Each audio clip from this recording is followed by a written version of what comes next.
హైదరాబాద్లో హనుమాన్ శోభాయాత్ర గౌలిగూడ రామమందిరం నుంచి తాడ్బంద్ వరకు కొనసాగనుంది. 12 కిలోమీటర్ల మేర సాగనున్న శోభాయాత్రకు 3,000 మంది పోలీసులతో పటిష్ట బందోబస్తు ఏర్పాటు చేశారు. శోభాయాత్రపై గౌలిగూడ రామమందిరం ప్రధాన అర్చకుడితో మా ప్రతినిధి రమేష్ ముఖాముఖి. హనుమాన్ జయంతి సందర్భంగా హైదరాబాద్ నగరంలో హనుమాన్ శోభయాత్ర అంగరంగ వైభవంగా ప్రతి సంవత్సరం లాగా జరుగుతుంది. ఈ సంవత్సరం కూడా గౌలిగూడలోని హనుమాన్ దేవాలయంలో ప్రత్యేక పూజలు చేసిన తర్వాత ఇక్కడ నుంచి హనుమాన్ శోభయాత్ర ప్రారంభం కానుంది. ఈరోజు ఆ గుళ్ళో అసలు ఎలాంటి కార్యక్రమాలు నిర్వహించబోతున్నారు, తర్వాత ఇక్కడ నుంచి ఈరోజు జరిగే విశిష్టత గురించి మనతో మాట్లాడడానికి ఆ దేవాలయం ప్రధాన అర్చకులు ఉన్నారు. వారిని అడిగి మరిన్ని రోజులు తీసుకుందాం. స్వామి, ఈరోజు ముఖ్యంగా హనుమాన్ జయంతి సందర్భంగా ఎలాంటి పూజలు నిర్వహిస్తున్నారు, ఆ కార్యక్రమాలు ఎప్పుడు ప్రారంభంగా?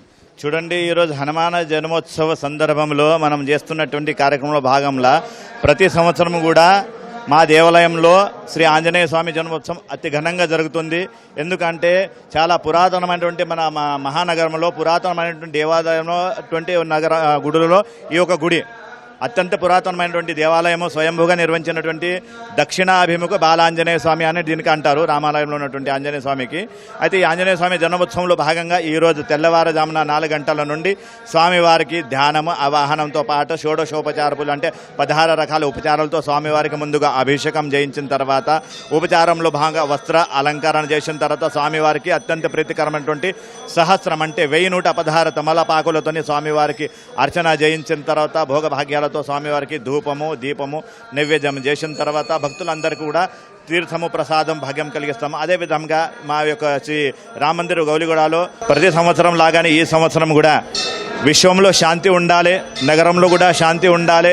ఎలాంటి ఏదైతే యుద్ధముగా అన్ని జరిగిపోతున్నాయో అలాంటి వాటితోనే మనకే కానీ ఇతరులకు కూడా ఎలాంటి ఆపద రావద్దు, ఇది ఇంతటితోనే ఆగిపోవాలని చెప్పేసి, ఎందుకంటే సర్వత్ర సర్వరక్ష కొరక ఈ దేవతలు కూడా ఎవరైతే వేడుకున్నారో ఆ యొక్క ఆంజనేయ స్వామికి మేము ప్రార్థన చేసేసి విశ్వంలో శాంతి ఉండాలన్న ఉద్దేశంతో ఈ యొక్క రామాలయంలో హోమం మన్యూసుకతంతో హోమ పారాయణం చేసేసి విజయ యాత్ర అంటే ఇక్కడ మా రామాలయం నుండి మొదలుకొని తాడమన వరకు వెళ్ళే ఈ యాత్ర ఏదైతే ఉన్నదో ఈ యాత్రకి విజయ యాత్ర అని అంటున్నాం. విజయ అంటే ఎక్కడిదేం అవరోధం రాకుండా విజయం కావాలని చెప్పేసి ఇంట్లో పాల్గొన్నటువంటి భక్తులు వీటిని చూసేవారు ఎవరు ఉన్నారో పాల్గొనేవారు ఎవరికి కూడా ఎలాంటి ఇబ్బంది రాకుండా ఉండాలి, అందరూ కూడా క్షేమంగా ఆరోగ్యంగా ఉండాలని ప్రార్థన చేసుకుని మా యొక్క గుడిలో ఈ స్వామికి నిర్వహించినటువంటి యాగము ఇక్కడ పూర్తి చేసుకుని మహాహారతి అయిన తర్వాత ఇక్కడి నుంచి విజయార్థ మెల్లగా బయలుదేరి తాడమన ఆంజనేయ స్వామి దేవాలయానికి వెళ్తానండి. ఈరోజు మొత్తం కూడా పూజలకు సంబంధించి ప్రత్యేక పూజలు ఎలా ఉండబోతున్నాయి? ఈరోజు ఉదయం నుంచి కూడా సాయంత్రం వరకు కూడా పూజలు జరుగుతాయి కాబట్టి యాత్ర తర్వాత ఎలాంటి కార్యక్రమాలు చేపట్టారు? స్వామివారి జన్మోత్సవంలో సందర్భంగా మా చూడండి, దశావతారంలో ఏ అవతారమైనా కానీ జన్మోత్సవం సామాన్యంగా ఉంటుంది. బట్ ఆంజనేయ స్వామి చిరంజీవి కాబట్టి అతనికి చిరంజీవి అనగా ఇంకా అప్పుడు ఉన్నారు, ఇప్పుడు ఉన్నారు, తర్వాత కూడా ఉండబోతున్నారు కాబట్టి ఆ యొక్క స్వామికి ఉద్దేశించి ఉదయం 4:30 గంటల నుండి చేసిన పూజలకు ఇప్పటి వరకు ఏదైతే ఉన్నదో 7:30 తర్వాత మహాహారతి మహాప్రసాదం తర్వాత హోమము తర్వాత స్వామివారి విజయయాత్ర ఇక్కడి నుంచి బయలుదేరిన తర్వాత స్వామివారికి అలంకార పుష్పాలతోని పండ్లతోని ఆకులతోని ఈ యొక్క అర్చన నిర్వహిస్తాం. దాని తర్వాత ప్రసాద రూపంలో వచ్చిన భక్తులందరికీ కూడా సింధూరు ఆకులు దాని తర్వాత మహాప్రసాదం కూడా మేము నిర్వహిస్తాం. దాని తర్వాత ఆంజనేయ స్వామికి ఉద్దేశించి చేసినటువంటి ఈ హోమ ప్రసాదంలో అందరూ కూడా పాల్గొనాలని చెప్పేసి ఉద్దేశంలో ఏర్పాటు చేసినాం. దాని తర్వాత సాయంత్రం 6:30 గంటలకి స్వామివారికి మరొక మహాపూజ చేసి మహాహారతి చేసి పల్లకి సేవ నిర్వహిస్తుంది. గౌలిగూడలో ఉంటుంటే మా గుడి సందర్భం ప్రదక్షిణ చేసేసి స్వామివారికి పల్లకి సేవ నిర్వహిస్తాం. పల్లకి సేవ చేసిన తర్వాత నిజహారతి దోలాసనం అని ఉంటుంది. దోలాసనం హారతి చేసిన తర్వాత స్వామివారికి మళ్ళీ తీర్థప్రసాదం చేసి రాత్రి 11-12 గంటల వరకు కూడా భక్తుల దర్శనానికి అభిలేషాయి ఉంటారు. వాళ్ళ సేవలో మేము యథాశక్తి సౌకర్యం కలిగిస్తాం.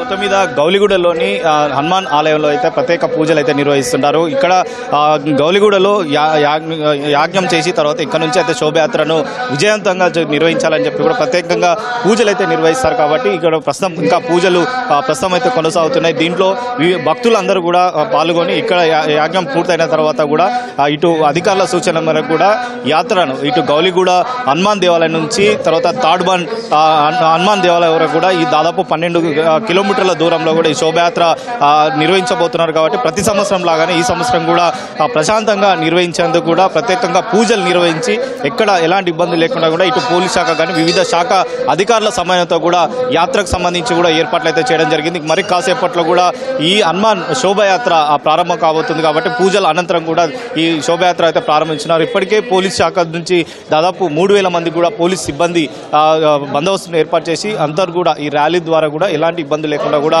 హనుమాన్ భక్తులకు సంబంధించి కూడా తగు ఏర్పాట్లు అయితే అధికారులు అయితే చేసిన పరిస్థితి అయితే ఉంది. వీడియో జర్నలిస్ట్ బాలాజీతో రమేష్, ఈటీవీ, హైదరాబాద్.